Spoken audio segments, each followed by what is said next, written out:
Lucas here again. Today I'll be talking spoilers for the Wolverine, so if you haven't checked out my spoiler-free review for the movie, please watch that first, then come back and watch this. I'll put the link for that somewhere over here.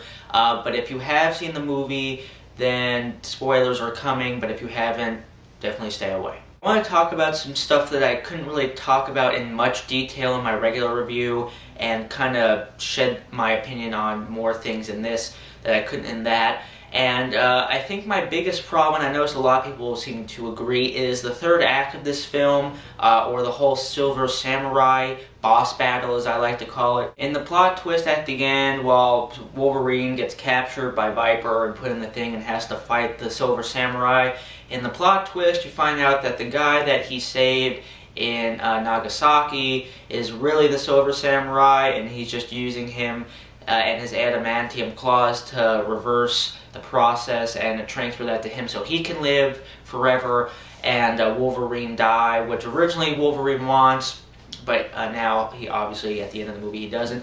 And one, I saw this plot twist coming. It wasn't very surprising, which was a little bit of a bummer. And two, the third act, just everything, not just the twist, but just the whole thing was very silly compared to the first two acts. If this was just like a regular X-Men film like X2 or X3, then I would be like, okay, yeah, this is what I would expect, kind of. But the first two acts of this are, you know, for the most part realistic and grounded, and it's just really focusing on this character. And then at the end just comes this big video game kind of third act, and it just didn't fit in, didn't make a lot of sense. Harada, the character Harada, who plays Makio's like protector, I had a problem with him. Even though I liked his character, he just flip-flopped a lot, like especially in the third act. Like 5 minutes ago in the third act, he's trying to sacrifice her to the Silver Samurai, and then literally after watching the Silver Samurai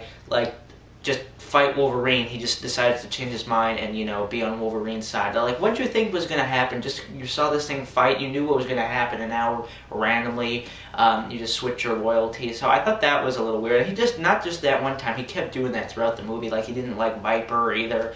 So I don't know, I felt like he flip-flopped too much. And I couldn't remember her name in the review, but I really could have used more of Yukio in the movie, who's Wolverine's kind of sidekick who brings him to Japan. She was badass. She was a really cool character, a really strong character, like I was saying.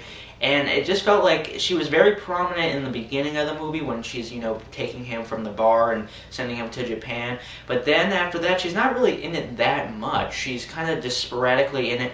And I really like the dynamic between them, and they could have had more scenes with her. And I especially liked the kind of risks they took, because she could foresee when people die that Wolverine died when he was trying to take the thing out of his heart. I thought that was kind of cool. And then her, you know, fighting Makio's dad while he was on the table, and then, you know, obviously he comes back and kicks that guy's ass. I just thought they could have used more of her, because she was a cool character and her fight scenes were really awesome, so I don't know why they didn't use her much. And even though this was during the whole kind of silly third act, I really liked the closure that they had between Logan and Jean Grey at the end. You know, Jean Grey obviously coming up in flashbacks.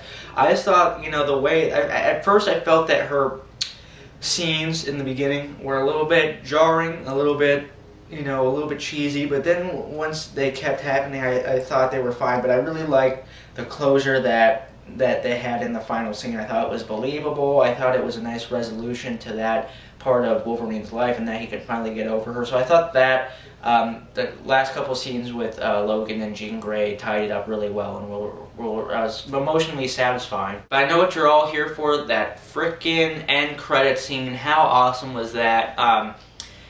Okay, so it's 2 years later, Wolverine's going through the airport, going through the metal detector, and then all of a sudden all of these, like, this coins and all the metal starts shaking, and you're like, uh-oh, Magneto's coming. And then you turn around, Sir Ian McKellen is there in his full Magneto gear, saying that there's some, you know, destructive force trying to kill all mutants. And then you see Professor Xavier come in on his wheelchair, and meanwhile, like, time is frozen, and he says you're not the only one with gifts, and they're going to recruit him for whatever is going on in X-Men Days of Future Past. And I thought it was an awesome setup for X-Men Days of Future Past. I mean, I think that's going to be the movie of the summer next year. Again, to reiterate, I like the movie. I thought it could have been better, especially discussing the things that I was talking about in this review, but I do like the movie, and I definitely think it's a really good movie to hold us over for X-Men. It's a good movie to kind of whet our appetites for that. But overall, let me know what you thought. You can talk spoilers in the comments on this video. Do you agree with me? Do you disagree? And are you excited